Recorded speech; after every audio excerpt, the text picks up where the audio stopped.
What if the person you trusted most was the one planning your downfall? She gave everything, her love, her loyalty, her future, believing she was building a life with the right person. But behind closed doors, secrets were growing, lies were stacking, and betrayal was already in motion. The moment the truth is exposed, everything changes. The heartbreak is real, but so is her strength. Because instead of falling apart, she rises, stronger, smarter, and ready to take back everything that was almost stolen from her. This isn't just a story about betrayal. This confidential information clearly power, shows Mr. awakening, Harrison's and involvement in the unstoppable illicit revenge. transactions. The lesson? Trust your instincts. They see what your heart tries to ignore. Not everyone who stands beside you is on your side.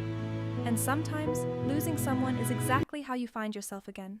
If this story touched you, don't forget to like, share, and support the channel. Your support is the motivation to bring more powerful stories like this in the future. Thanks for watching. The house lights were still dimmed when my husband, Julian, walked to the center of the stage at his own tech summit, flashed a grin at 500 of Silicon Valley's brightest, and blew a kiss to his pregnant mistress sitting in the third row.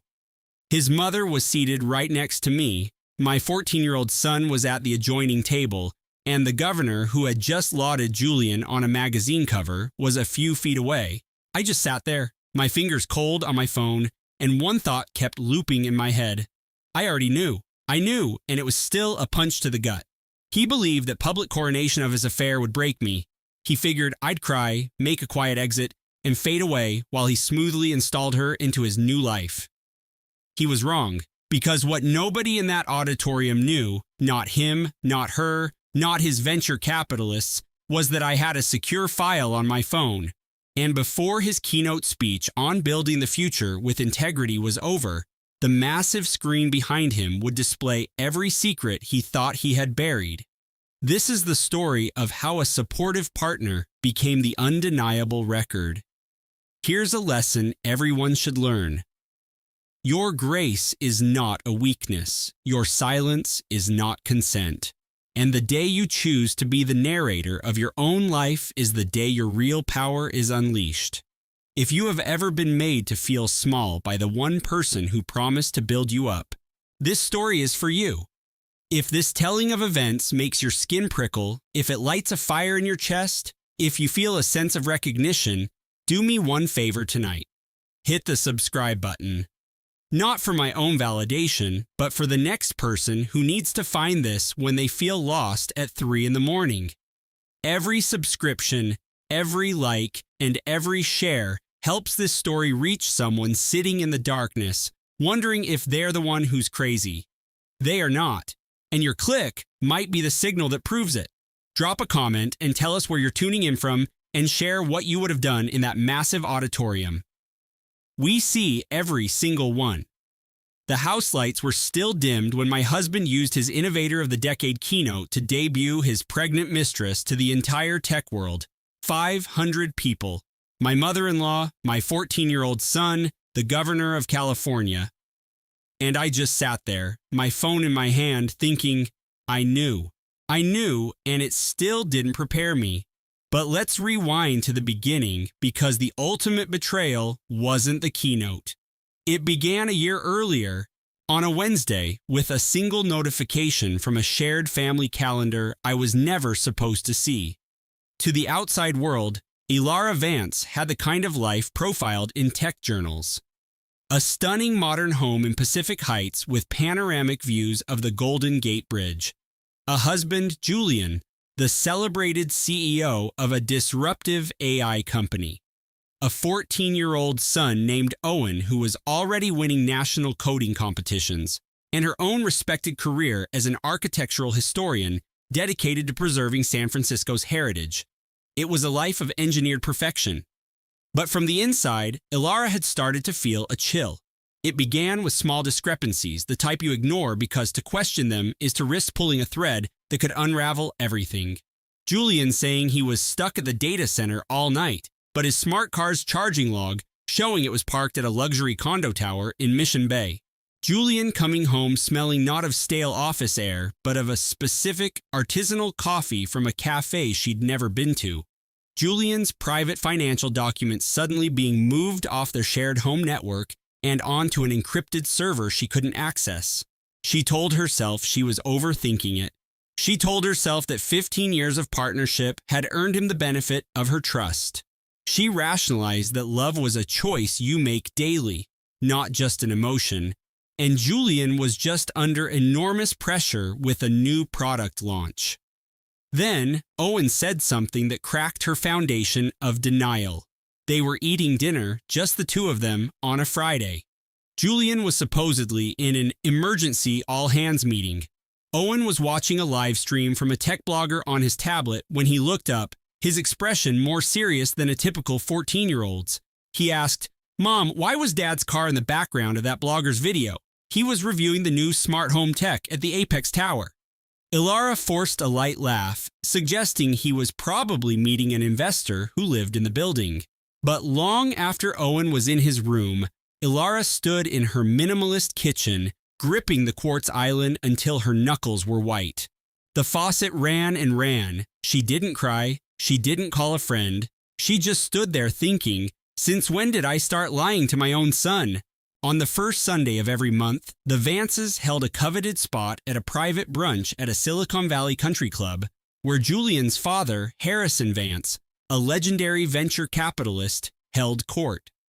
Harrison was an imposing man of quiet influence, who often spoke of dynasty and market disruption. Julian's mother, Catherine, was always by his side, a portrait of calculated elegance and social power. After the formal talk, there was networking and polite laughter, and Julian would perform the role of the ideal family man flawlessly. He would wrap his arm around Ilara for a photo, kiss her temple, and say something like, "This woman is the anchor of my vision." And Ilara would smile, because that was her function in the grand play. Smile, applaud, stay silent, and radiate pride. Let me tell you something about the erosion of a relationship. The tipping point isn't the start of arguments. It's when you realize you are no longer having real conversations. It's when your husband's hand on your back feels less like a gesture of love and more like he's positioning you for a better camera angle. Pay attention to that feeling, not out of suspicion, but because you deserve to be truly seen by the person who promised to be your partner for life. Ilara's closest friend was a woman named Maya, a venture capitalist who was as brutally honest as Ilara was composed. Maya was the type of friend who would meet for coffee, take one look at Ilara's tired eyes and say, "Okay, drop the act." The serene tech wife facade is developing stress fractures. They would both laugh, but the comment would land with a heavy thud in Ilara's chest, its truth vibrating for days. It was Maya who found the first piece of hard data. Ilara had asked her to review their portfolio, which included a large chunk of Julian's company stock. While looking through a shared financial portal Julian had set up to show full transparency, Maya noticed a recurring monthly wire transfer for $15,000 to an opaque shell corporation. It was labeled simply consulting.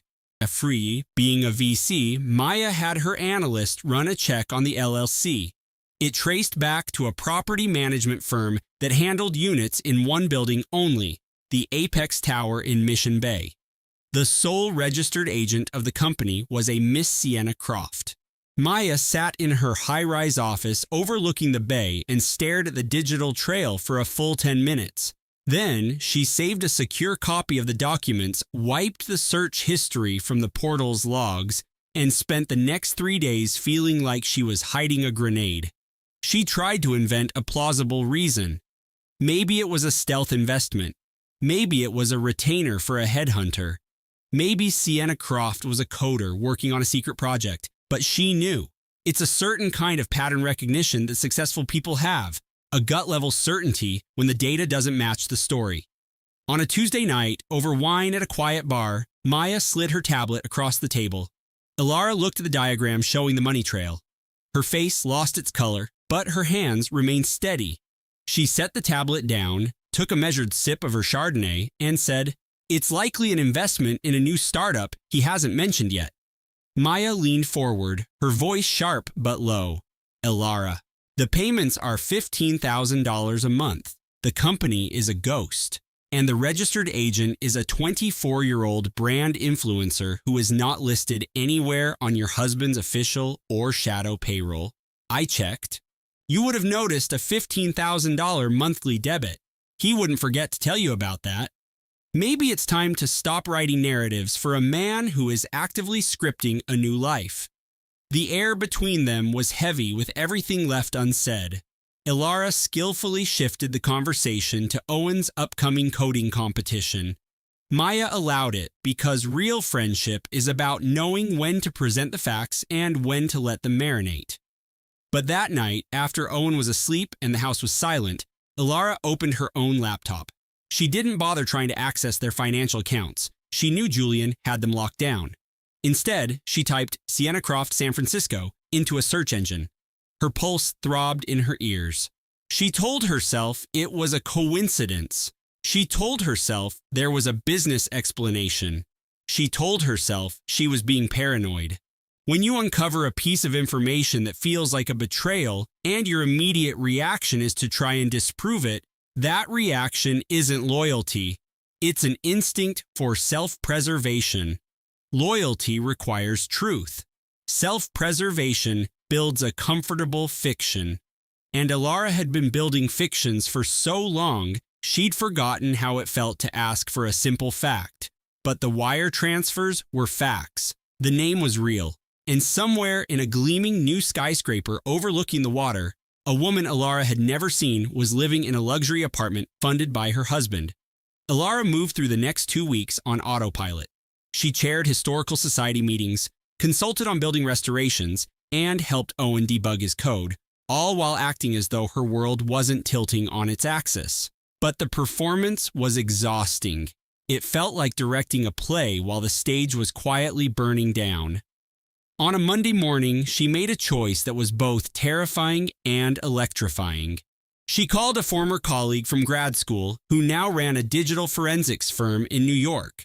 She told him she was putting together a surprise tribute for the Innovator of the Year award at the upcoming Nexus Gala, his award. In reality, she needed to access his life without the usual filters because the narrative he presented was starting to feel like a carefully constructed lie. Julian was the celebrated founder of Nexus Ventures, a capital firm that shaped the skyline of San Francisco. Amelia, an architect, had been to countless functions on his arm, but she'd never once logged into his personal cloud storage. It felt like a violation of a treaty she didn't know they'd signed. She was looking for candid photos for the video when she found it. A notification from his encrypted messaging app meant only for his eyes was archived on the drive CV 20-week scan tomorrow. It was followed by an address for a private clinic in Pacific Heights.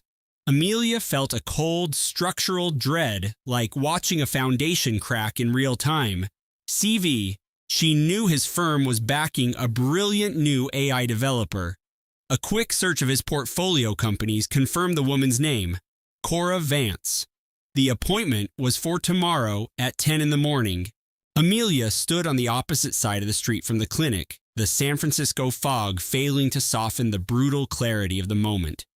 She watched Julian's silver Tesla glide into the underground garage. Moments later, Cora Vance arrived, a woman whose ambition and style were sharp enough to cut glass. Draped over her arm was a custom leather handbag Amelia recognized from a startup Julian's fund had recently seeded, a $60,000 investment displayed for all to see. Bile rose in Amelia's throat. Julian emerged from the garage and met Cora with a quiet smile, resting a familiar proprietary hand on the curve of her back as he guided her toward the entrance. Amelia remained frozen. She watched, the architect in her assessing every line and angle, while the wife inside her simply shattered. She took out the most recent 3D ultrasound printout of their own baby, which she kept in the console, and stared at the impossibly small face as her meticulously designed world collapsed in the silence of her car. She didn't go home. She drove to the half-finished frame of the dream house they were building in the hills, the city spread below like a taunt, a monument to the future she thought they shared. She sat there for an hour, the engine silent, staring at the exposed beams, the ultrasound picture in her hand. Finally, she called her sister, Chloe. "I followed him to the clinic," she choked out. "There's another woman." A heavy silence stretched across the line. "Amelia, are you sure? He's mentoring her, right? You're just overworked." "She's pregnant, Chloe, and he touched her, like he owns her." The breezy tone left Chloe's voice, replaced by a cold fury. "Amelia, you draw blueprints for skyscrapers. You don't imagine things. The fact that he has you questioning your own eyes is what scares the hell out of me." Amelia hung up. She went home, prepped dinner, and kissed Julian when he walked in after 9, his collar carrying the faint, sweet scent of a perfume she didn't own. The facade was flawless. That night, lying beside the steady sound of his breathing, she thought, "Is my entire existence a project he's managing?" The following 2 weeks were the most desolate of Amelia's life. She didn't hire a detective. She didn't throw a lamp at his head. She avoided all the dramatic tropes. In reality, betrayal was a quiet corrosion. It was the 3 a.m. search for legal rights of a spouse in venture capital that made her feel hollow. She lost weight her obstetrician had insisted she gain. She tore into a junior draftsman over a minor scaling error, then hid in a records room, pressing her fist against her mouth to stifle the sobs. She nearly told her father during their weekly video call, but vanity caught the confession in her throat, so she talked about zoning permits instead. She accidentally sent a message intended for Chloe to a group chat for a commercial project she was leading. It just said, "How far along do you think she is?" A full minute of heart-stopping terror passed before she could type, "Ignore that! Client question about a project timeline. My apologies." 3 of her colleagues replied with a thumbs-up emoji. Chloe sent a private message seconds later. "Which project, Amelia? Which one?" Amelia replied, "Be quiet, I'm imploding," and a bitter laugh almost escaped her. It was her older brother, Marcus, who knew something was fundamentally broken. He came by to install the smart home security system Julian had been promising to handle for a month. Marcus never pried. He was a corporate lawyer, a man whose love was expressed through airtight contracts and ruthless efficiency. He took one look at his sister, at the new shadows under her eyes, and said, "My door is always open." Before leaving, he placed a heavy leather-bound copy of the state's family law code on her kitchen island, a silent offer between them that meant, "I'm here to help you burn it all down." It was Marcus who escalated things. He knew a guy named David Chen, a discreet private investigator who specialized in high-net-worth marital disputes.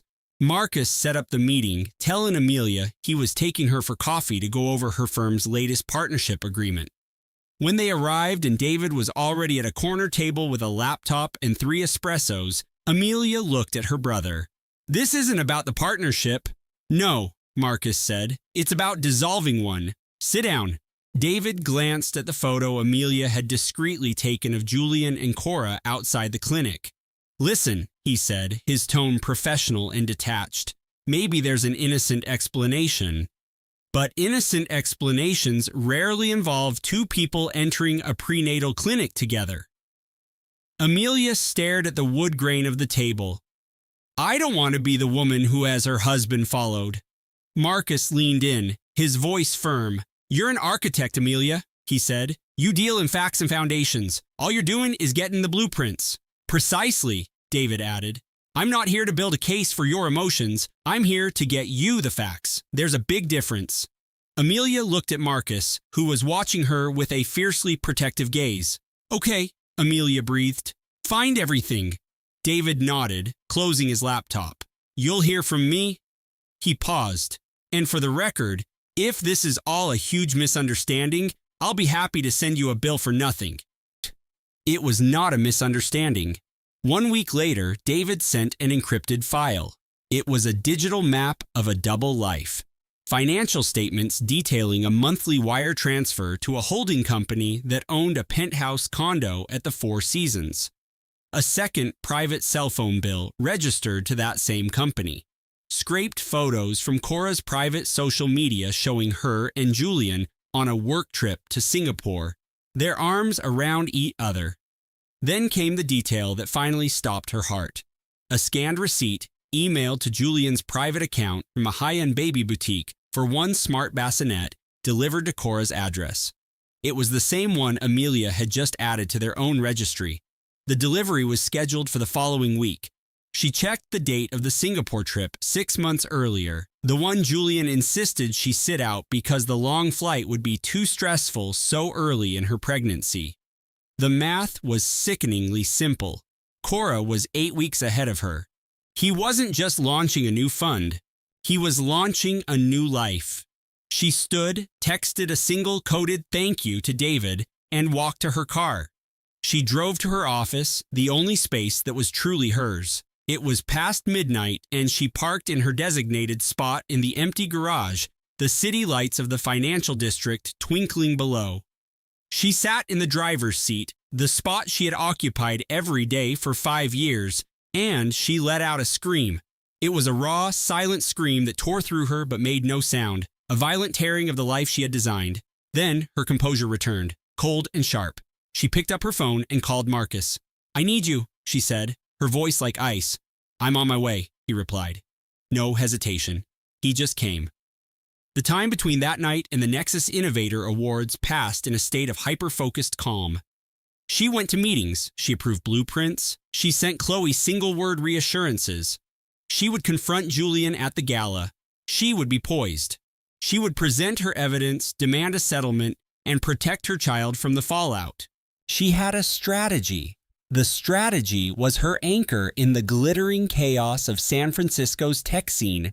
The strategy was a complete illusion. The night of the Nexus AI Innovator Awards, Amelia was in their penthouse by 5, a vision in silk that draped perfectly over her 7-month pregnancy bump. Julian's big night. Her big night, too. She had overseen every detail of their life, from the architectural plans of their home to the guest list for this very event. She'd even designed the award statues herself. 22 of them would be handed out. Julian was a shoo-in for CEO of the Year. He was all charm and attention, a stark contrast to his recent distance. He kept touching the small of her back, his hand a warm weight. He told her she was radiant, a goddess, 3 separate times before the limo even arrived. He told her best friend Chloe that she looked spectacular and shook her brother Marcus's hand with a politician's grip. The entire performance was so polished, so perfect, that Amelia almost let the knot in her stomach dissolve. Almost. She saw him glance at his watch twice during the appetizers. She watched him take a call on the terrace, and when he returned, his face was flushed with a strange, triumphant energy. Not anxiety. Triumph, like a gambler who knew the deck was stacked in his favor. The award ceremony began.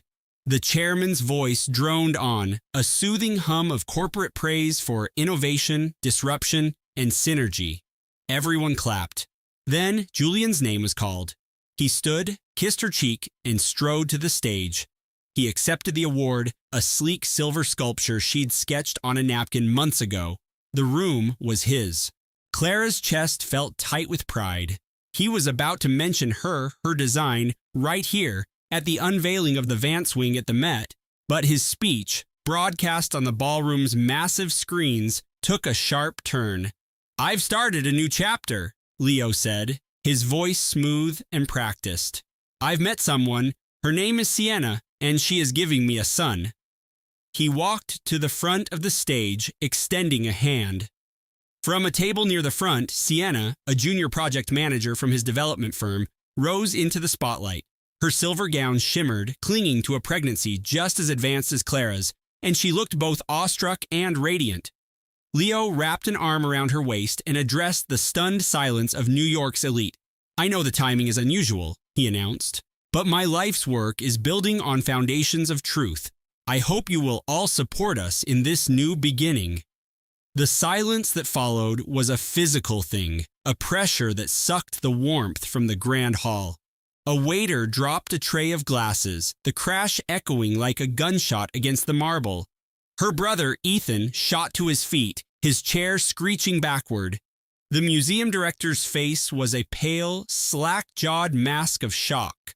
Her best friend Maya's hand flew to her mouth, her eyes blazing with fury, and Clara, 7 months pregnant, sitting at the head table of honor, looked at the man on stage, her husband, with his arm around another pregnant woman, and could only think, "What is happening?" She did not faint. She did not cry or hurl her champagne. She sat perfectly still, a stillness born not of strength, but of the hollow calm in the eye of a storm. The room began to swim, the crystal chandeliers smearing into streaks of light, her own heart pounding a deafening rhythm in her ears. A single, horrifyingly clear thought cut through the fog. I am going to have a miscarriage at the Metropolitan Museum of Art, and it will be on page 6 tomorrow. A foundation of truth. That was the phrase he'd used for months while raising skyscrapers and systematically demolishing their life together. The hypocrisy was so thick she could almost choke on it. Maya grabbed Clara's arm beneath the table. "We are leaving, right now," she hissed, her voice like sharpened steel. But Clara was frozen, watching her entire world being bulldozed in front of a live audience. Then, something inside her didn't break but clicked into place. A cold, hard certainty. She stood up, her spine ramrod straight. She walked toward the grand exit, head high, never once looking back. "Clara, let's be adults about this," Leo called from the stage, his voice booming through the sound system, a performer to the very end. Ethan was already at the door, holding it open for her. His voice was a low growl, vibrating with rage. "You have 10 seconds to get your hands off that woman before I do something your shareholders will read about in the Wall Street Journal." Silence isn't weakness. Silence is a strategy. You don't owe your destroyer the satisfaction of a public scene. Just breathe. Just exit. The world can catch fire later. They reached Maya's car in the underground garage. Clara maintained her composure through the lobby, down the escalator, past a sea of bewildered, staring faces. The second the heavy car door closed, she shattered, gasping for air as the dam of her shock finally broke. Ethan drove while Maya clambered into the back, pulling Clara into her arms and just holding on as she wept. A 7 months pregnant architect sobbing her heart out in the back of an Escalade in a concrete parking garage on the most important night of her husband's career. That was the image that would be burned into her mind forever. Not Sienna's gown, not Leo's smug smile, just her best friend's arms, a lifeline, doing the one thing a friend should never have to do. Clara spent that night in the guest room of Maya's Upper West Side apartment. Ethan slept on the sofa, refusing to go home. Maya appeared at 7 the next morning with coffee, sweatpants, and a legal pad. She sat on the floor next to the bed and said, "All right, we draft new blueprints because that's what we do when a narcissistic developer tries to demolish our world." Clara nodded numbly. She felt like a beautiful building that had been hollowed out by a wrecking ball, but her mind was clicking. She could draft plans. She had copies of everything. She had records of every wire transfer, every contract. She would find the best litigator in the city, file for divorce, and design a new life for herself and her baby. She thought the demolition was over. She was tragically wrong. 2 days after the gala, Clara took a cab to their Park Avenue penthouse to pack. She walked through the limestone lobby she had helped design, rode the private elevator she had picked out, and held her key fob to the door. A red light blinked. Access denied. She tried it again. Red. She peered through the floor-to-ceiling windows of her own home and saw, sitting on the custom-made console table, a massive vase of orchids. Orchids. Leo knew she hated them. They were Sienna's favorite. He had already changed the security codes. He had moved his pregnant girlfriend into their home. Clara called him. He picked up on the second ring, his voice brisk and detached, the voice of a man closing a hostile deal. "Clara, my legal team advised me that securing the primary asset was the top priority. You abandoned the residence. The doorman's log confirms it." "Abandoned the residence?" "You brought your pregnant girlfriend onto a stage celebrating my work." "I believe it's best if all future communication goes through our lawyers." He ended the call. Clara stood in the hallway of her own building, staring at the home where she had laid out the plans for their baby's nursery, where the sonogram pictures were held by magnets to the Sub-Zero refrigerator, where every painting, every book, every single memory was hers. Her life was in there, and she was locked out. If you are ever forced from your home in a crisis, even for one night, create a record. Send a text to your lawyer saying you are leaving under duress, but have no intention of abandoning the property. Understand your rights before you need them, because the person you built a world with might be the one to use its foundations to trap you. The second explosion came 3 days later. Clara went to her bank to withdraw cash. Her card was declined. She tried to log into their joint investment portal. Login credentials not recognized, she called their private banker, a man they'd played tennis with. His voice was strained. Mrs. Vance. The accounts were all consolidated into a new sole proprietorship trust under Mr. Vance's name. Clara sat in Maya's borrowed car and checked her personal account. $412, a 10-year marriage, a husband whose net worth was in the billions, and she had $412. She texted Maya 3 words. He emptied it. Maya's reply was immediate. Come to my office, now. At Maya's midtown law firm, surrounded by files and coffee and a righteous anger that was the only warmth left in the world, they began to assemble their case. Leo had already retained Julian Croft, the most brutal divorce attorney in Manhattan, a man infamous for his scorched earth approach. Then the character assassination began. Using his influence on charity boards and his powerful connections in the city, a story started to filter through gossip columns and whispers at fundraisers. Clara was a brilliant architect, but emotionally fragile. The pressure of her latest project, combined with the pregnancy, had triggered a breakdown. Leo was a loyal husband trying desperately to help her through a severe mental health episode. A well-known society columnist wrote a thinly veiled article about the hidden burdens of being married to visionary men, never naming Clara, but everyone knew. The final blow was delivered by Ethan. He came to Maya's apartment with a bag of groceries and placed $5,000 in cash on the table. "It's what I've got," he said, his voice heavy. Clara shook her head, fresh tears starting. "Ethan, I can't take this." "It is not a loan," he said, his large hand covering hers. "This is what family is for. You take it." He didn't have to. Every single person in that opulent ballroom knew exactly who the article was about. A woman from the museum's board stopped Clara in a coffee shop a few days later. "People are concerned, Clara," she said, her tone dripping with fake pity. "I don't believe a word of it, of course, but you should know what they're saying." The official salvo was served on a chilly Tuesday morning. Leo had filed a motion seeking sole custody of their unborn child, citing Clara's erratic behavior and profound emotional instability. After all, she was living in a friend's spare room. The legal filing painted her as a woman in a dangerous spiral, while a devoted, stable father was fighting to protect his child. Clara finally shattered that night. It wasn't a loud, dramatic implosion. She broke the way people really break, quietly, invisibly, alone in the dark. Amelia stood barefoot on the cool slate of her brother's balcony, 30 floors above the glittering chaos of Seattle. It was 4 a.m. Below, the city hummed with a life that felt 1,000,000 miles away. A thought, cold and sharp, pierced the fog of her exhaustion. What if Julian was right? What if she was the one who was fundamentally broken? Maybe their unborn son would be better off with a father who could offer him the world, not a mother crashing in a spare bedroom.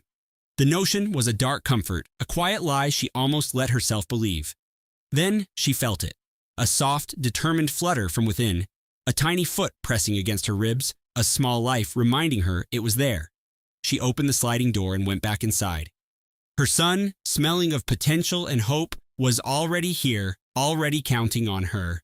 Amelia sat in the dark, the city lights painting stripes across the floor, and she made a decision. It wasn't a triumphant, cinematic moment.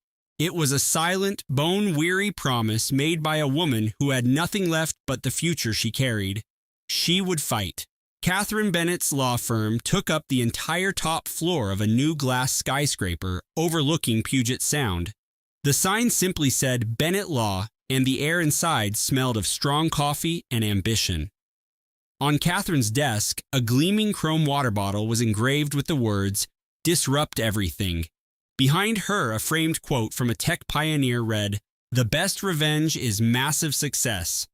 Catherine, known to everyone as Cat, was in her late 40s, a compact 5'4" dynamo with razor-sharp bangs and designer glasses that seemed to magnify the intensity of her gaze. She moved with the controlled energy of a person fueled by caffeine and a pathological need to win. She'd spent 15 years representing the spouses of Silicon Valley's titans, and her victories were the stuff of legend. Amelia sat across from her, holding a tablet displaying the evidence she'd found on the family's shared cloud account. The screenshots of the hidden calendar, the appointments for Babycroft with a junior analyst named Sophia, the OBGYN visits, the private birthing suite reservation. Kat swiped through the images, her expression morphing from professional assessment to a cold, focused rage. When she finished, she set the tablet down, leaned forward, and looked Amelia straight in the eye. "Sweetheart," she said, her voice like polished chrome, "we aren't just going to get you a settlement. We are going to execute a hostile takeover of his entire life." For the first time in weeks, Amelia felt the ghost of a smile. Kat was a force of nature. In less than a week, Kat had filed an emergency injunction with the court for temporary spousal support, exclusive access for Amelia to their waterfront condo, and an immediate freeze on all of Julian's personal and corporate assets. The filing included the damning calendar screenshots, wire transfers to Sophia, and a sworn affidavit from Amelia detailing the humiliation of discovering the affair. The judge signed off on it all on a rainy Seattle morning. Amelia used her key to enter her home for the first time since that night.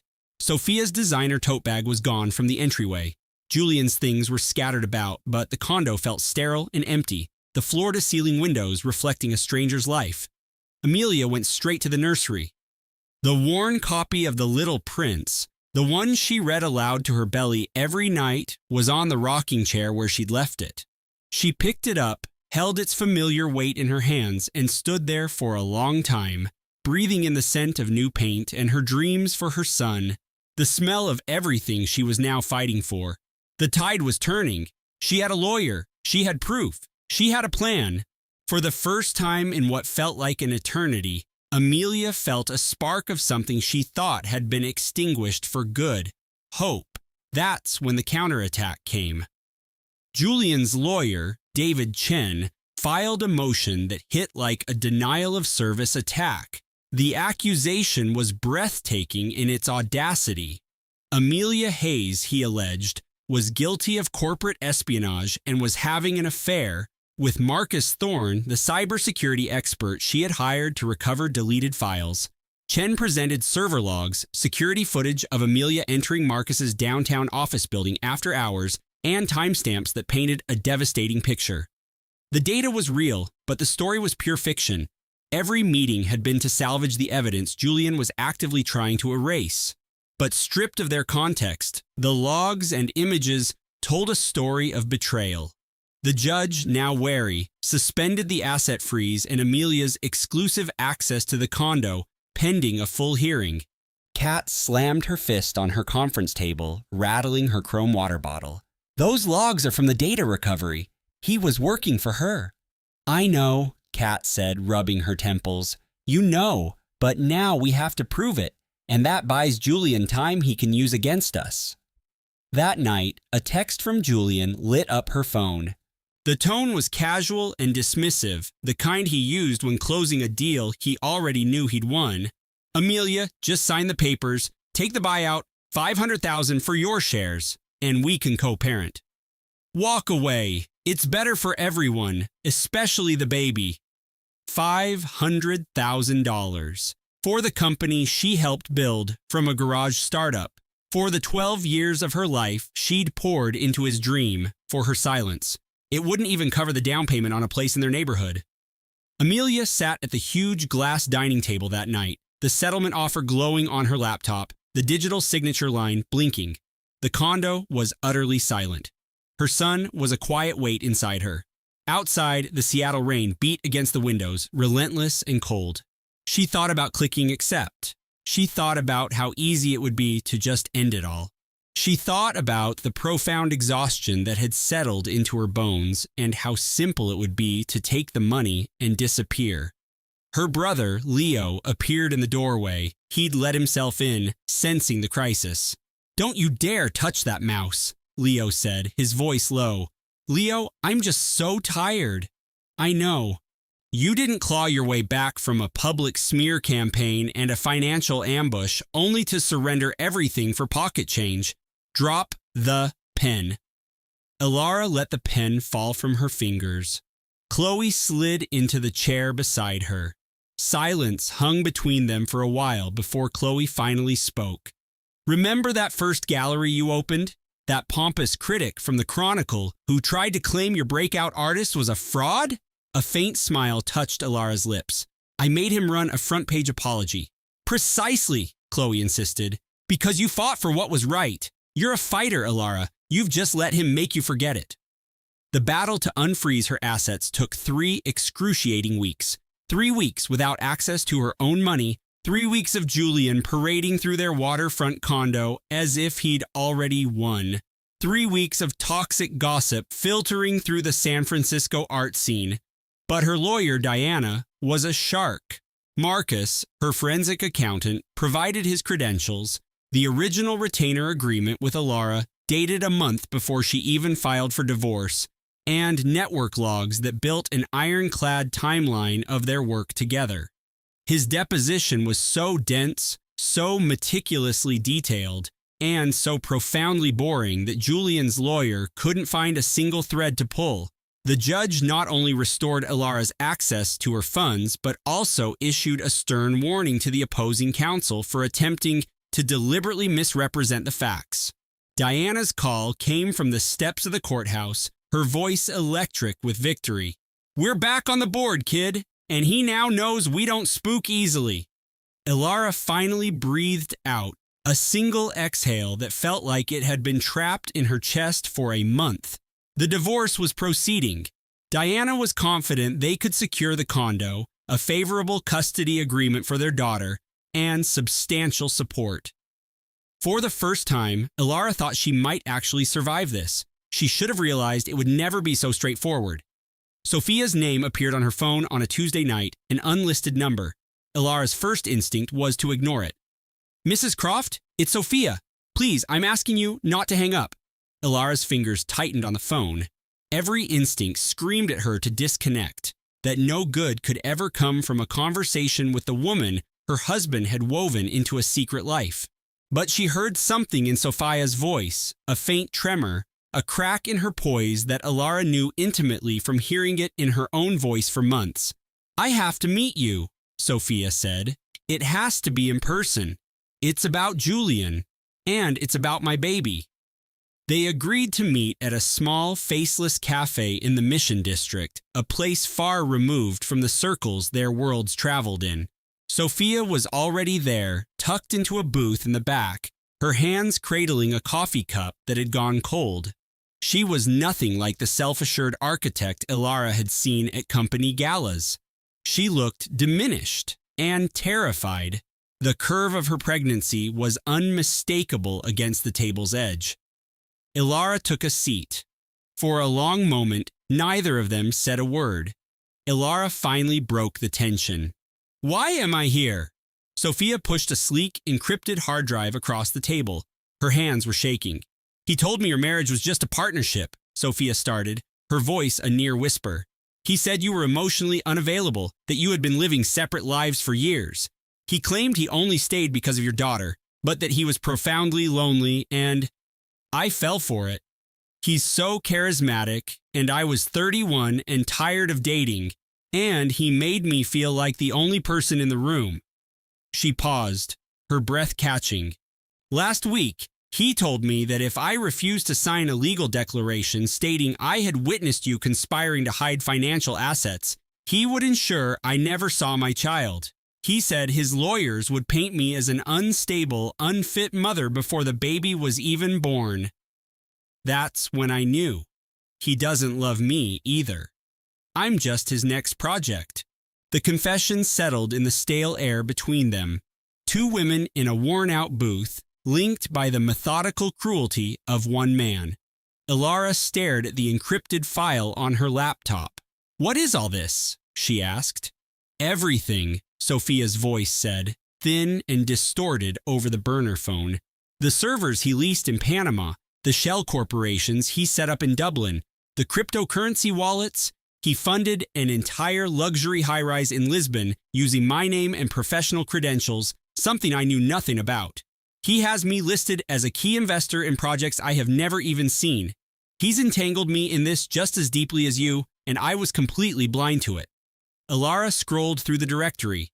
These weren't architectural plans. They were blueprints for a complete financial vanishing act. Wire transfer records, incorporation documents, private keys to digital accounts. The sheer scope of Julian's betrayal was staggering. For 2 years, he had been systematically liquidating their shared wealth, funneling it through a maze of international laws and blockchain anonymity, constructing an exit so flawless it wasn't a divorce plan, it was an extraction. Her own expert, Marcus, had found fragments, but Sophia had just handed her the master key.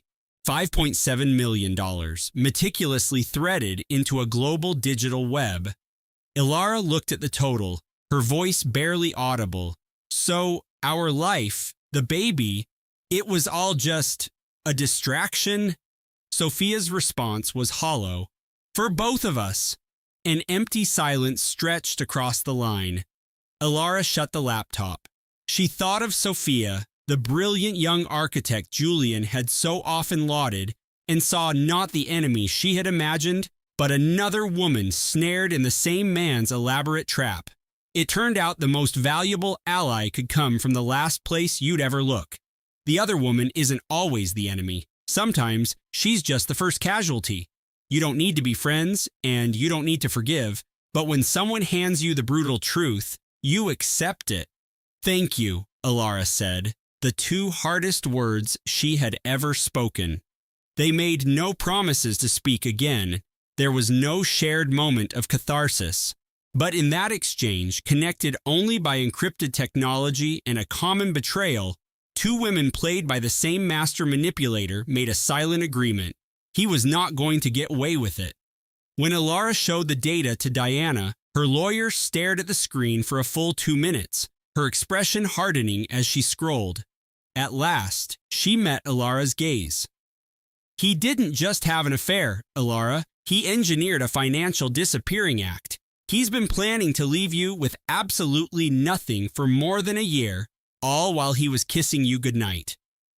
Ilara just nodded, her capacity for tears exhausted. She was well beyond grief now. "So what's our move?" Diana's shoulders straightened. "We proceed exactly as planned. We build the case. But now," she added, a chilling smile touching her lips, "we make it a legend. And we're going to build it so airtight that by the time we enter that courtroom, no one will have any question about the kind of man Julian Croft really is." There was one final piece. On a hunch, Diana had asked Marcus to dig into the Croft family's past, looking for a pattern. He found something that changed everything. He called Ilara on a Tuesday night. "You're going to want to sit down for this one, kid." "I'm already sitting, Marcus. Tell me what you have." "Your father-in-law, the revered real estate magnate Arthur Croft. 25 years ago, he was quietly forced to resign from the board of his first company. An affair with a junior associate named Annalise. It resulted in a child, a daughter, born in 1999.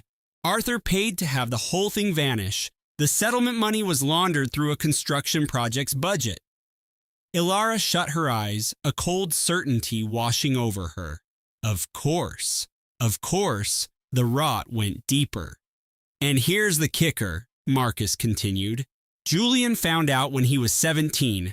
He confronted his father, and Arthur told him that a man has to protect his empire at any cost. That was his definition of love. That is what Arthur Croft taught his son about marriage. That secrecy is a form of protection. That reputation is reality. That a partner is an asset you manage, not an equal you cherish. Ilara sat with that information long after the call was over. She had no desire to weaponize Arthur's history to destroy an old man. That was not who she was. But she finally understood, with terrifying clarity, where Julian had learned to build such beautiful, hollow structures. He was not born a monster. He was raised to be one. Autumn in San Francisco was breathtaking. The air was sharp, the light cast a golden sheen across the bay, and the city was alive with energy. The annual fall art season was kicking off, and the city was engaged in its yearly performance of high culture and wealth, the same way Julian had performed his marriage, with brilliant execution and an empty heart. Ilara stood at the head of a conference table in her gallery office, a space that had been repurposed into a war room. Diana's legal briefs were in a perfect stack. Marcus's financial charts illuminated a massive screen, and Chloe, Ilara's best friend, had covered a glass wall in a sprawling timeline of Julian's deceptions, pointing out connections with a blue marker like a general mapping out a battlefield. "Okay, people," Chloe announced, tapping the glass. "Tonight is the gala opening. Julian is hosting a private dinner for the board members and key investors in the VIP lounge. He's billing it as a celebration of the future." Leo, her brother, stood near the entrance, his arms crossed tightly. And for some godforsaken reason, Ilara is actually going. Ilara glanced up from the affidavits she was signing. He sent the invitation in a group email to the entire museum board. "If I don't show, I hand him the narrative that I'm unstable and vindictive." Diana, on the video call, gave a sharp nod. She's absolutely right. And frankly, this is the perfect scenario. Julian is arrogant. He thinks the preliminary hearings have Ilara on the defensive. He has no idea Sophia has turned on him. He has no idea we have access to his offshore accounts. He won't see this coming. Leo's expression was grim. "So the plan is to drop a bomb in the middle of her own party? This is the biggest exhibition of your career." Ilara shook her head. "The press is already on their way, Leo. I made sure of it. They think they're getting an exclusive first look at the new Aura 7.0 prototype. What they're getting," she paused, "is a much bigger story." It was a perfectly engineered corporate ambush. The penthouse event space felt almost normal for a moment. Almost. Amelia tapped a message on her phone. "Marcus, final confirmation?" Marcus's reply was immediate and precise. The crypto ledger tracing Julian's offshore transfers authenticated. Sophia's recorded video statement, timestamped. The backups from the wiped server, fully restored. And the prenatal verification. The prenatal verification. Amelia had tried to push it to the back of her mind. After Sophia's tearful confession, Marcus had arranged for a paternity test through a private lab, with Sophia's full and willing cooperation. The results had landed in her inbox 2 days ago. Julian Croft, the tech visionary and celebrated father-to-be, was not the father of Sophia's child. The man who had publicly detonated his marriage for this new family, this proof of his legacy, wasn't even the father. Amelia had read the report 4 times before the words sank in. Then she had put her phone down and started laughing. It wasn't a happy sound, but the kind of raw, broken laugh that escapes when the sheer, crushing absurdity of your life becomes too much to bear. "He torched a $10 billion company for a lie," she had texted Marcus, and now Marcus had replied, "We are going to serve him the invoice." Amelia spent the next 3 days in a state of suspended animation, preparing. She rehearsed her statement until her voice was a steady, emotionless instrument. She memorized the financial data, the server addresses, the transaction IDs. Her brother Leo dropped by to run a final systems check. "I will be patched into the building's network from the AV room," he said, holding up a small drive. "The moment you give the signal, the presentation switches to our feed." Amelia nodded. And Ben Carter, the reporter from Wired? Leo asked. He has been investigating Aura's financials for months. He thinks he is here tonight for a quiet dinner and an off-the-record chat. Just a coincidence, his table is front and center. A small, humorless smile touched Amelia's lips. You are very good at coincidences, Leo. Kid, I am the best. Her father, a retired network engineer, came into the room holding a small encrypted radio. I will be monitoring their internal comms from the car downstairs. You do not have to be here, Dad, Amelia said. Her father gave her the same quiet, unwavering look he had since she was a little girl, since she was 8 and he was 45 and she'd gotten lost at the World's Fair, and he'd found her without a single trace of panic in his eyes. He said simply, "Yeah, I do." On the evening of the investor gala, Amelia stood before the panoramic window of her hotel suite, looking out at the city. She wore a simple, elegant maternity gown in a deep emerald green, no jewelry. Her face was a mask of calm professionalism. She looked at the woman in the reflection for a long, quiet moment. The woman who had found a hidden calendar on a shared tablet was gone. That woman had been terrified and heartbroken. This woman was exhausted and had lost a world she would have given anything not to understand. But she was not terrified. She picked up her tablet. On the screen were 3 folders: ledger, confession, paternity. She checked each one, locked and loaded. She walked to the door. Her brother was waiting. "Alex, are you sure you're okay?" she whispered into her phone, using the code they'd settled on. Her brother's voice was steady. "I'm watching Grandpa's chess match. Call me when it's done. I'll be home before the morning news." She took a deep breath. "Hey, Alex, am I going to get through this?" Clara could almost see him on the other end, this brilliant 19-year-old who had sacrificed his entire spring semester spending sleepless nights in a dusty server room helping her piece together the truth. "Yeah, Clara," he said softly, "you're going to be spectacular." And for the first time in months, she believed it. The Vance penthouse on the 40th floor of the Olympian Tower was a monument to minimalist wealth. It was all glass and brushed steel, with a living wall of exotic mosses and a commanding view of Puget Sound. It felt less like a home and more like an art installation, which was exactly how Damien Vance wanted it. Clara arrived at 8 o'clock sharp. She rode the silent private elevator, her heart a drum against her ribs. She took out her phone, glanced at the single locked file, and then stepped into the belly of the beast. Damien answered the door, a vision of casual power in a dark cashmere sweater, his sleeves pushed to his forearms. He looked rested, confident, and completely in control. He offered a smile that belonged on a magazine cover, as if she were a potential investor and not the woman whose career and confidence he had methodically dismantled. "Clara," he said, his voice like warm honey. "Welcome. Glad you could make it." She walked past him. The air was thick with the scent of saffron and expensive perfume. A long, polished concrete table was set for 12. The plates were hand-thrown pottery she'd found in a small gallery on their honeymoon. The guests were already mingling. Harrison Vance, Damien's formidable father and the company's chairman, 2 partners from a venture capital firm, the chief legal counsel, and Isabel standing near the window, her hand resting on the swell of her pregnant stomach. Her face was serene, a mask of calm composure. Clara's eyes met Isabel's for a fraction of a second. A tiny, almost imperceptible nod passed between them. It was all she needed. Ben was there too, introduced as a college friend of Clara's. Damien had never looked twice at him. Arrogance was his blind spot. Dinner began, pan-seared halibut with a citrus foam. Harrison Vance delivered a short, booming speech about disruptive innovation and capturing the future. Clara saw his wife twisting a linen napkin in her lap until her knuckles were white. The conversation was a ballet of market projections, patent filings, and clinical trial phases. No one said the word affair. No one acknowledged the impending divorce.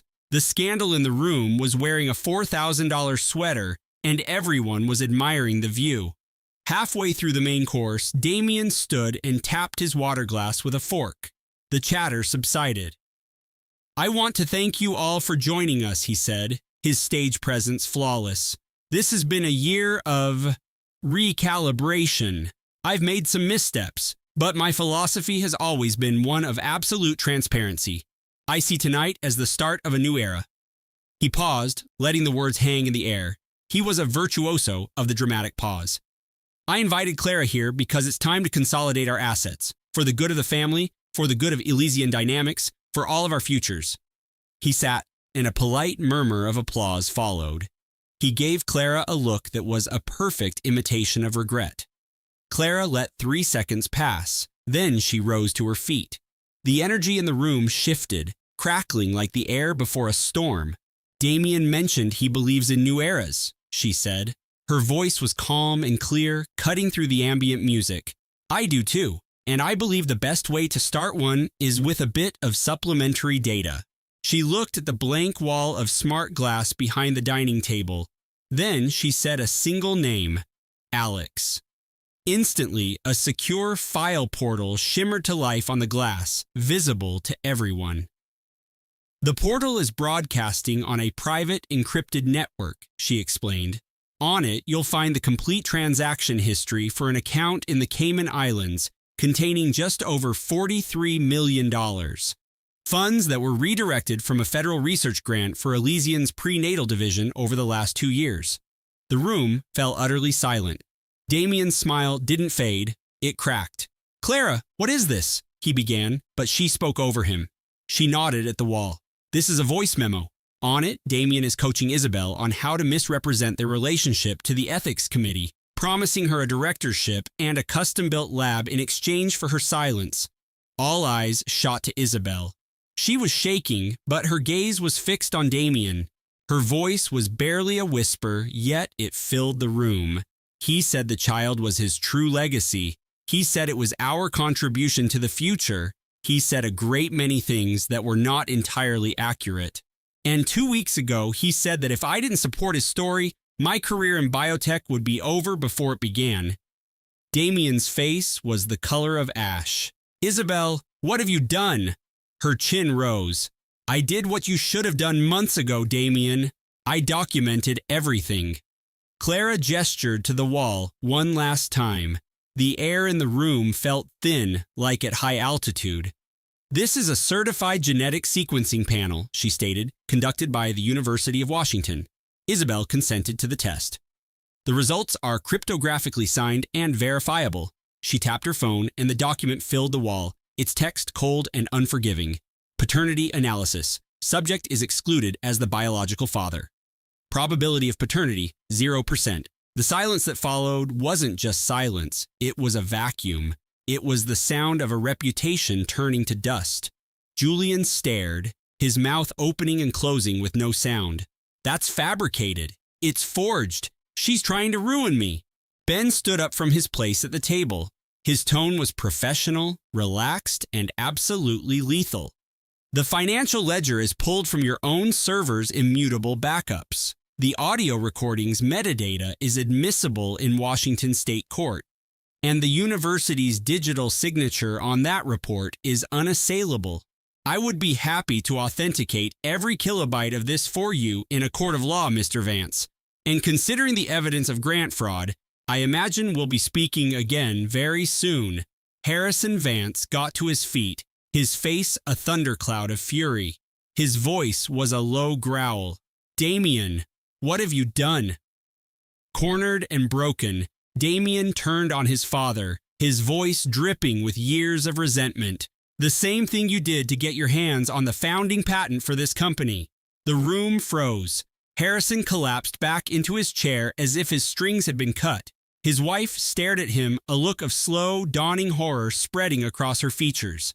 30 years of keynote speeches and charitable galas, and their son had just dynamited the foundation of it all. Clara said nothing more. It wasn't her story to tell, but the implication landed with the force of a physical blow, and every investor in the room understood it. Clara picked up her clutch. She looked at Damien one final time. "I didn't come here for your money," she said, her voice even. I came here because you spent 10 years making me feel like an accessory. I just needed to stand in this room with everyone you value and remind you that I was the architect of my own life all along." She walked to the elevator, leaving the ruins behind her. Her cousin, a tech investor who'd been quietly observing from an armchair, rose and stood beside her. As they reached the grand archway, Arthur looked back. She glanced at him, then at the assembled philanthropists, then at the untouched flutes of Prosecco, and said, "For what it's worth, the art acquisition strategy was always my vision. You never had that kind of eye." Clara stepped out onto the terrace into the crisp autumn air. A chill wind was blowing in from Lake Michigan. Along Michigan Avenue, the city lights sparkled, a sight she had always found magical. She inhaled deeply, held her breath, and exhaled in a slow plume. Her fingers trembled and her heart hammered against her ribs, but a genuine smile graced her lips. It wasn't a smile of victory. It was the smile of a woman tasting freedom for the first time. The Daily Center in Chicago was a monolith of steel and glass, a testament to modern justice. No ornate woodwork here, no hushed reverence, just the bright, clinical light of the court. Clara sat with her legal team. She wore a modest, tailored navy dress and no jewelry. Her hands cupped the gentle swell of her belly, a protective gesture she'd unconsciously adopted through every charity gala, every investor meeting, every single moment of her life when she needed to project a serenity she absolutely did not possess. In the opposite row, Arthur sat with his counsel, a man named Henderson. He seemed diminished in this setting. The bespoke confidence and effortless charm had vanished, replaced by a standard gray suit and the hollowed-out look of a financier watching his empire crumble to dust. The proceedings took 3 days, but it felt like an eternity. Clara's attorney was a force of nature. She laid out the paper trail with methodical precision, reconstructing the narrative piece by piece. The fraudulent auction records for the art gallery, the wire transfers to shell corporations, the invoices for consulting fees, the Swiss bank accounts that held the initial funds, the limited liability partnership that owned the apartment in Geneva, the off-the-books ledgers. Every transaction, every forged signature, every financial maneuver, Arthur thought he had buried forever. She brought a man named David Chen to the stand. David, a renowned art appraiser whose crisp suit couldn't conceal his utter disdain for the situation, presented the forensic accounting with the cold clarity of an expert who had seen it all and knew that numbers never lie. She summoned a junior accountant from Arthur's firm, a young woman who had flagged the highly unusual payments to an unknown arts advisory firm and had started documenting her concerns. The accountant's evidence was the crucial link, connecting Arthur's private manipulations to a large-scale conspiracy to defraud his own company. Finally, she called Isabelle Renault. Isabelle moved toward the stand with caution, one hand resting on her stomach. She refused to even look in Arthur's direction. After taking the oath, she revealed everything, all of it. How they met at a global finance summit, how he persuaded her that his marriage was merely a strategic alliance for public image, how he established a life for her funded by the slow dismantling of another woman's security, how he threatened to blacklist her in the industry when she discovered the truth and wanted out. She lost her composure only once, when she described the moment she realized the man she loved was an invention. He was a role he was playing, she said, her voice cracking, and my life was just part of the stage he built. The opposing attorney tried to portray her as a conniving opportunist, suggesting she was cooperating to protect her own assets. Isabelle locked eyes with him and said, "I am cooperating because my child deserves to know that while telling the truth is hard, living a lie will cost you your soul." A profound silence fell over the courtroom. Clara's attorney's closing argument lasted less than 20 minutes. She didn't rely on theatrics or a raised voice. She spoke with the quiet confidence of someone who held an unshakable belief that the facts alone were powerful enough. "Your Honor," she began, "this is not a complex case. This is about a man who took vows and then orchestrated their betrayal, who cultivated trust and then weaponized it, who took the woman he promised to honor and systematically dismantled her life, her assets, her reputation, and her peace of mind. He didn't do this in a single act of poor judgment, but through 18 months of deliberate, calculated fraud. The evidence is undeniable. The paper trail is complete, and the law is unambiguous. She paused. My client is not asking for sympathy. She is asking for justice. In this case, justice means restoring to a woman the life that was so cunningly stolen from her.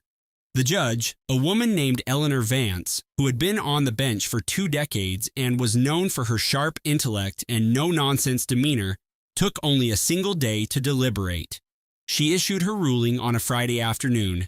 The court finds the evidence of financial fraud and the deliberate concealment of marital assets to be both extensive and profoundly disturbing. The defendant executed a sophisticated scheme of deception that included the creation of shell, the blatant diversion of restaurant group profits, and the systematic financial strangulation of his wife Isabella's hands were knotted in her lap. Mrs. Davies placed a calming hand on her arm, a silent show of support. This court awards full ownership of the Lincoln Park brownstone to Isabella Rossi. Furthermore, primary custody of their child upon birth will be granted to the plaintiff. The defendant is ordered to pay child support based on state guidelines. 70% of all declared marital assets, including all funds recovered from the offshore accounts, are awarded to the plaintiff. The defendant's fraudulent business practices will be referred to the state's attorney for a full criminal investigation. Isabella registered the words, but they felt like they were describing a different person's victory. Someone who had meticulously planned her fight instead of stumbling from one devastating truth to the next. Ethan was escorted out by his legal team. He stopped at the door, his gaze locking. With Isabella's, his expression wasn't rage or bitterness. It was utter ruin, the face of a man seeing his own reflection for the very first time and despising the stranger looking back. I was building an empire, he said almost inaudibly. For us, Isabella met his eyes and didn't flinch. That's the real tragedy. Ethan Your Way was never about building. It was about owning, and for a decade, I didn't know the difference. He turned and walked out of her life. Isabella stayed in her seat as the courtroom emptied. Ms. Davies packed her leather satchel. Liam, her oldest friend, stood by the exit, his hands in his pockets, giving her space. How are you really, Isabella? Mrs. Davies asked softly. Isabella thought about it. She thought about the fake invoices from a phantom wine distributor, the hidden credit card statements, the hotel charges, and the receipt for a diamond necklace that shattered her world. She thought about the $112 left in her personal account and the feeling of the cold kitchen floor at 3 a.m. I feel like the table has been cleared. She said finally, and I feel like I'm writing the menu from scratch, and I'm not sure which feeling is bigger right now. Mrs. Davies gave a slight nod. Take your time. The best meals aren't rushed. 6 months later. Autumn had swept through Chicago, the kind of crisp golden autumn that makes the brutal winter feel like a fair trade. Vibrant mums lined the city sidewalks. The smell of roasted nuts and Lake Michigan filled the air, and the distant rumble of the L train was a constant. Isabella was on her rooftop garden. Her rooftop, the words still felt new and sacred. The space he'd forbidden her from touching was now overflowing with rosemary and basil and the wild oregano he'd always called a weed. She kept it. Mia was sound asleep in her bassinet, rocked by the city breeze. Her friend Liam was on the terrace with a craft beer, watching over them with the quiet ease of someone whose friendship was a fortress. He had spent the last month helping her set up new ironclad financial accounts. This home, he'd said, deserves a solid foundation with no secret ledgers. Things were far from perfect. Isabella made a promise to herself to be honest about that. She still had dreams where the locks on the restaurant doors were changed, and she could hear Mia crying from inside the pantry, but couldn't get to her. She was seeing a therapist, a sharp woman named Dr. Avery, whose office had a view of the river and who never once told her she should be over it by now. Some weeks were a battle, some mornings she would wake and the first thought in her head was one of Ethan's casual put-downs disguised as affection, and she'd have to sit with her tea and remind herself that his version of her was no longer the truth. Her own instincts were. She was slowly learning to trust them again. It was the hardest work she had ever done. Her friend Nina had started a small gathering for women blindsided by their high-profile partners. She called it the Clean Plate Club because she said phoenixes rising from the ashes was too dramatic for her minimalist art gallery. They met on Tuesdays in Nina's gallery space, 5 of them now, and there was always strong coffee and sometimes tears, and always a deep, healing laughter. Nina had found a new calling. She was a natural at it. Sophie had given birth in May to a baby boy. She and Isabella were not friends. There were no texts or coffee. Dates to pretend their shared connection was anything but a deep wound. 2 women who had survived the same catastrophe, but Sophie had sent a gift when Mia was born, a simple silver rattle with a card that simply read, "Thank you for showing me what courage is." Isabella sent back a donation in her name to a women's business startup fund. Eleanor Thorne had left her husband in April at 68 after 45 years of looking the other way. She bought a beautiful apartment overlooking the park and signed up for the culinary arts program she'd always dreamed of. "It's the first time in my entire adult life I've chosen my own spices," she told Isabella over tea in Isabella's kitchen. Isabella never mentioned the affair. She knew Eleanor knew the way mothers always do, and it was not Isabella's story to share. Eleanor was starting over, and that was more than enough.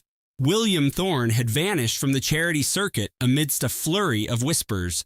The press release cited a need for privacy. The truth was a different story passed around Chicago's elite circles. He and Eleanor hadn't spoken since she left, and Ethan was under house arrest awaiting trial for wire fraud and embezzlement. His celebrity was gone. His reputation was ashy. His name was a headline in the Financial Times. For all the wrong reasons, Isabella found herself thinking of him less and less each day. She didn't think of him at all. Felt like a victory, like reclaiming a piece of herself on a cool October evening. Isabella stood on her rooftop after Mia was tucked in bed. The city skyline glittered against the dark water. A steady, reassuring rhythm. The brownstone was quiet. It was the kind of quiet that meant peace, not emptiness. Her phone buzzed. It was a text from Nina Clean Plate Club tomorrow. My place where taste testing empowerment. And several bottles of Chianti. Isabella smiled a genuine smile, one that started in her soul and bubbled up into a sound of pure relief, of freedom, of having made it to the other side. She couldn't recall the last time she'd felt so light. Maybe it was a few weeks ago when Liam was helping her install a new oven, and they'd ended up covered in flour having a bake-off with baby Mia as the giggling judge. He protected her peace like his life depended on it, and maybe that was the core of starting over. You could never get back the lost years or have your trust made whole, but you collected different moments, smaller, more meaningful ones.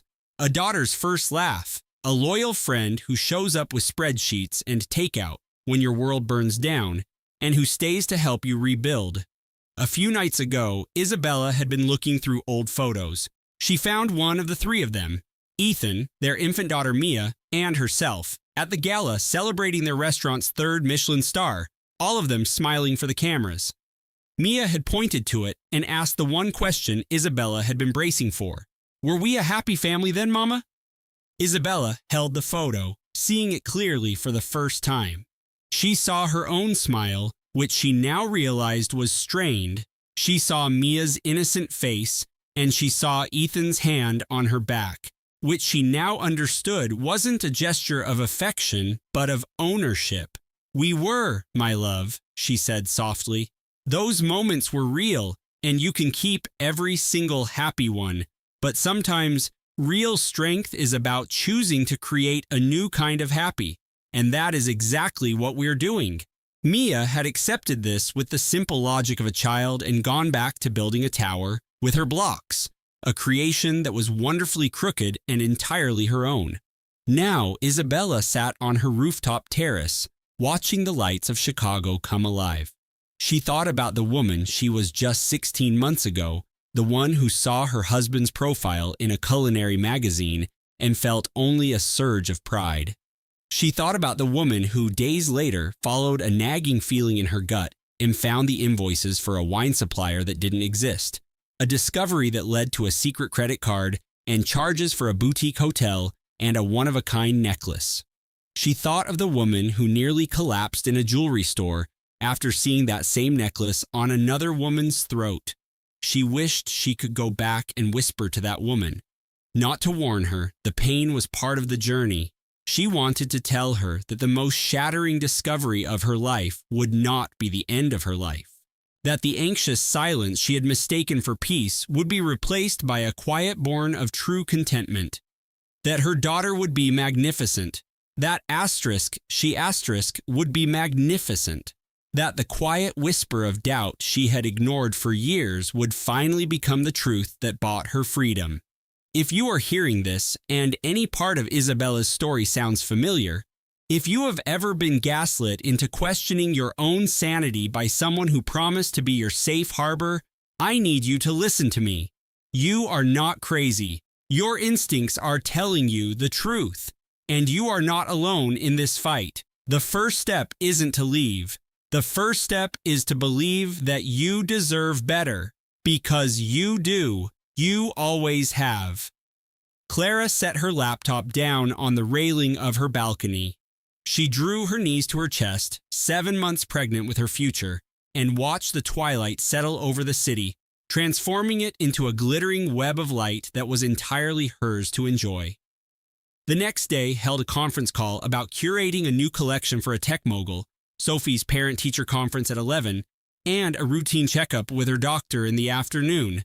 The next day would be blissfully ordinary, and ordinary, she now knew, was the most wonderful thing in the world when you had clawed your way back to it. She got up, stretched, and walked back inside, clicking the lock on her front door. Her front door. She crept past Sophie's room, pausing to listen to the steady, soft rhythm of her daughter's breathing, safe and sound asleep. Then she went into her own bedroom, and for the first time in what felt like a lifetime, sleep came easily, filled with dreams that belonged only to her. This story was carefully researched, developed, and written by our creative staff to deliver a powerful narrative with true emotional resonance. Every character, every location, and every single word was selected with one purpose: to give strength, perspective, and hope to anyone who has ever had their truth silenced. We thank you for watching, we thank you for listening, and we thank you for being part of a community that knows that our stories have the power to reshape our world.